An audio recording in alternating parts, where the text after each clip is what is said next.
புரட்சி தளபதி விஜய் அவர்களின் நெஞ்சில் குடியிருக்கும் கோடான கோடி மக்கள் அனைவருக்கும் வணக்கங்கள். இந்த காணொலியை பார்த்துக் கொண்டிருக்கிற நண்பர்கள் மறக்காமல் லைக் பண்ணுங்க, ஷேர் பண்ணுங்க, சப்ஸ்கிரைப் பண்ணுங்க.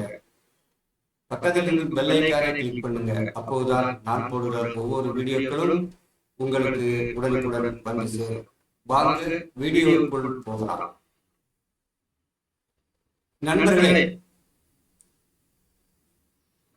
இந்த வீடியோவில் சொல்லப்படுகிற கருத்துக்கள் என்னுடைய சொந்த கருத்துக்கள். இன்றைய தலைப்பு என்னவென்றால், பிளாத்திக்குளம் எம்எல்ஏ மார்க்கண்டேயன் சிஎம் விஜய் அவர்களை ஒருமையில் திட்டியும் எலும்பை உடைப்பேன் என்று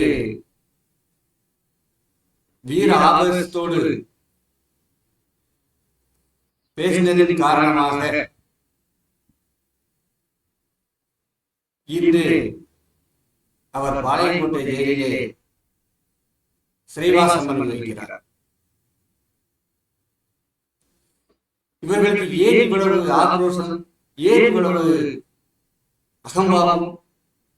ஏனென்றால் இவர்கள் ஆட்சியில் இருந்தவர்கள், அதிகாரத்தில் இருந்தவர்கள். நம்மளுடைய அதிகாரம் பறிபோய்விட்டதே. நாம் பல லட்சங்களை செலவு செய்து, பல கோடிகளை செலவு செய்து நாம் இங்கே எம்எல்ஏ வந்திருக்கிறோம். நாம் செலவு செய்த பணத்தை நாம் எப்படி எடுப்பது என்கின்ற ஏக்கம், அந்த ஏக்கத்தின் காரணமாக இவர்களுக்கு என்ன செய்வது என்று தெரியாமல் பிதற்றுகிறார். அப்படிப்பட்ட ஒரு எம்எல்ஏ தரக்குறைவாக ஒரு சிஎம் பேசினதன் காரணமாக இன்றைக்கு ஜெயில் வாசம் அனுபவிக்கிறார். இதற்கு டெல்லி பாராளுமன்றத்திலே கூட இருந்த கூட்டத்திற்கு கலந்து கொள்வதற்காக சென்றிருந்த கனிமொழி இரவோடு இரவாக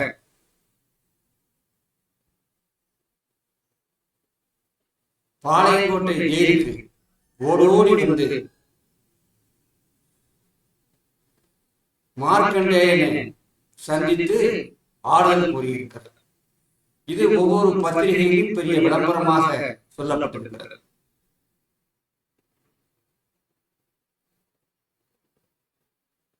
கனிமொழி பாளையங்கோட்டை ஜெயிலுக்கு மார்க்கண்டேயனை பார்க்க வந்தது சரியா தவறா என்று பொதுமக்களிடம் கேட்டால் 100க்கு 100 பேரும் தவறு என்றே சொல்லுகிறார். அது மட்டுமல்ல, இவர் ஜெயில் உள்ளே சென்று மார்க்கண்டேயனை சந்தித்து விட்டு வெளியில் வந்து பத்திரிகைக்காரர்களுடைய சந்திப்பின் போது பத்திரிகை நண்பர்கள் கேட்கிறார்கள், நீங்கள் மார்க்கண்டேயனை சந்தித்திருக்கிறீர்கள், என்ன சொன்னீர்கள்? அவர் என்ன சொன்னார்? அவர் நான் தைரியமாக இருக்கிறேன் என்று சொன்னார். இதை இவர் இன்னும் ஒருபடி மேல போய் சில வாசகங்களை சொல்லியிருக்கிறார். ஆனா இவர் என்ன சொன்னார்? இது தமிழக வெற்றி கழகத்தினுடைய, அரசாங்கத்தினுடைய வேண்டுமென்றே பழிவாங்கக்கூடிய செயல். எதிர்கட்சிக்காரர்கள் எந்த கருத்தையும் சொல்லக்கூடாது, சொல்லுபவர்களை நாங்கள் இப்படித்தான் கைது செய்வோம், இது மிகவும் கண்டிக்கத்தக்கது அப்படின்னு சொல்லியிருக்கிறார். இது நீங்கள் பேசுவது எந்த விதத்தில் நியாயமாகும்? ஒரு தமிழ்நாட்டினுடைய முதலமைச்சரை ஒருவன் எலும்பை உடைப்பேன் என்று சொல்லுகிறான். அவனை பார்ப்பதற்கு டெல்லியில் இருந்து ஓடோடி வந்து பார்த்ததும் அல்லாமல் இந்த அரசை குற்றம் சொல்லுகிறீர்கள். அப்படி என்றால் நீங்கள் உங்களுடைய கட்சிக்காரர்கள் செய்கின்ற செயல்பாட்டிற்கும் வன்முறைகளுக்கும் நீங்கள் துணை போகிறீர்களா? நீங்கள் பேசுவதை பார்க்கின்ற பொழுது நீங்கள் இதை ஊக்கப்படுத்துகிறீர்கள் என்றே தோன்றுகிறது.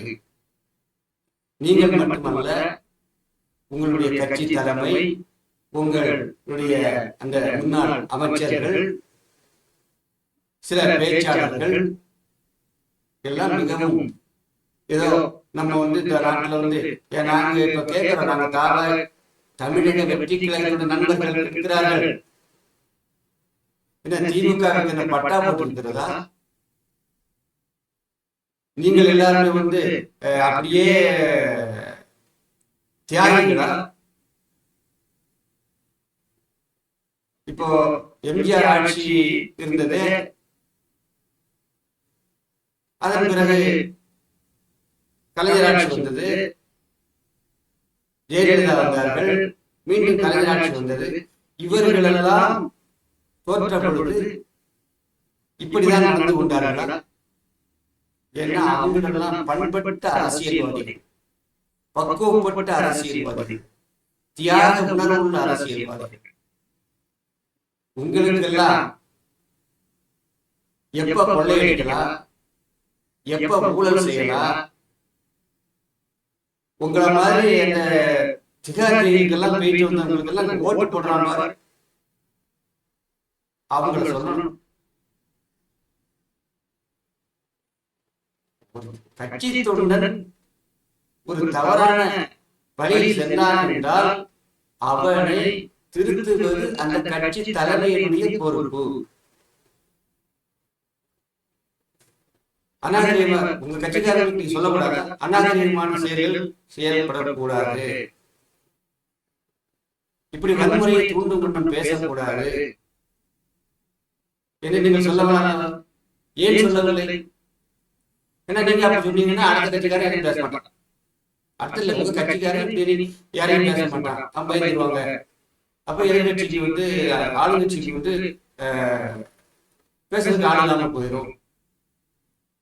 நீங்கள் எத்தனை பேர் நினைத்தாலும் தமிழக வெற்றி கழகத்தினுடைய அரசையோ அதில் இருக்கிற தொண்டரையோ உங்களால் எதுவுமே செய்ய முடியாது. வெற்றி கழகத்தின் தொண்டர்கள் என்ன செய்வார்கள்? உங்களுக்கு தேர்தலிலே பாடம் புகட்டுவார்கள்.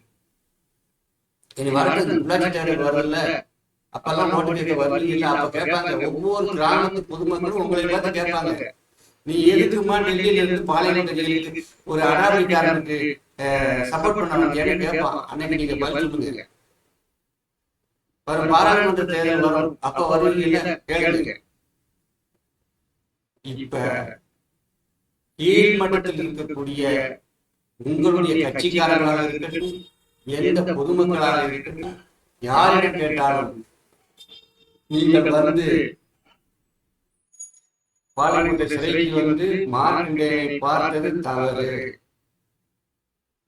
அப்போ ஒரு குற்றம் செய்தவனை தட்டி கொடுப்பது போல் இருக்கிறது என்று சொல்லுகிறார்கள்.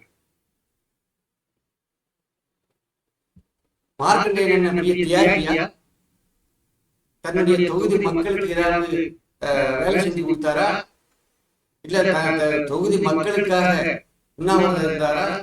தியாகம் பண்ணாரா? இன்னைக்கு சரி ஒரு அடாவடித்தனம் பேசி, தரைக்குறைவாக பேசி, ஒரு சிஎம்ஐ மரியாதை குறைவாக பேசி, ஒருமையில் பேசி, அடிப்பேன் என்று சொல்லி இதெல்லாம் கேட்டு சிறைக்கு சென்றவரை நீங்கள் ஒரு தியாகியை பார்க்க வருவது போல பார்த்தீர்கள் என்றால் உங்களை யார், எந்த ஒரு மாற்று கட்சிக்காரர்கள் சரி, பொதுமக்கள் யாரும் உங்களை மதிக்க போறது இல்லை. வரும் காலத்தில் உங்களுக்கு இதனுடைய பாடங்கள்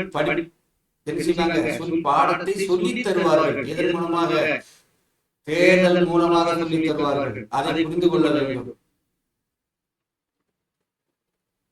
நீங்கள் மட்டுமல்ல, உங்க தலைமையை அப்படிதான் பேசிட்டு இருக்கு. இது நீங்க ஒரு மார்க்கெட்டுக்காக பேசல. இதுதான் இதனுடைய பின்னணி நிலவரங்கள் என்ன இருக்கிறது என்பது யாருக்கும் தெரியல. இன்னும் காலம் போக போகதான் தெரியும். உங்களுடைய தந்தை கருணாநிதி அவர்கள் 1965 மொழி போராட்டத்துக்காக, இந்தி போராட்டத்துக்காக சிறை சென்றார். என்று சொல்லியிருக்கிறீர்கள். ஆமா, அவர் போனார். அப்ப அவர் சென்ற சிறையில், பாளையங்கோட்டை சிறையில் எங்களுக்கு இது ஒன்றும் புதிதல்ல. எங்கள் கட்சி தலைவர் அதே பாளையங்கோட்டை சிறையில் பல மாதங்கள் அங்கே சிறையில் அடைக்கப்பட்டிருந்தார். அந்த சிறையில் இருப்பதை மார்க்கண்டேயை பெருமையாக நினைக்கிறார் என்று சொல்லி ஒரு நியாயம் இல்லை பேசுறது. அவரு மொழிபோர் தியாகம் பண்ணாரு. இவன் ஒருத்தர் அடிப்பேன்னு சொல்லி பேசியிருக்கிறார். இவனுக்கு ஆதரவா மக்களே, இவர்களை நீங்கள் புரிந்து வைத்துக் கொள்கிறீர்கள். இவர்கள் கிராமங்களுக்கு எலெக்ஷன் வரும்போது, ஓட்டு கேட்க வரும்போது இந்த கேள்விகளை மனதிலே பதிந்து கொண்டு இவர்களுக்கு திருப்பி கேளுங்கள். தமிழக வெற்றிக்கழக நண்பர்களே, நீங்கள் இப்போதே விழித்திருங்கள். இந்த கும்பலை தமிழ்நாட்டிலிருந்து இனி நாம் விரட்டி அடிக்க வேண்டும். அதற்கு ஒரே வழி, வரும் உள்ளாட்சி மன்ற தேர்தலில் பெரும்பான்மையான இடங்களை நாம் பிடிக்க வேண்டும் என்ற எண்ணம் ஒவ்வொரு தாவேகா தொண்டர்களுக்கும் வர வேண்டும். அதன் மூலம் இவர்களுக்கு ஒரு பாடத்தை புகட்ட வேண்டும் என்று சொல்லிக்கொண்டு இந்த காணொலியை நிறைவேற்றுகிறேன். நன்றி, வணக்கம்.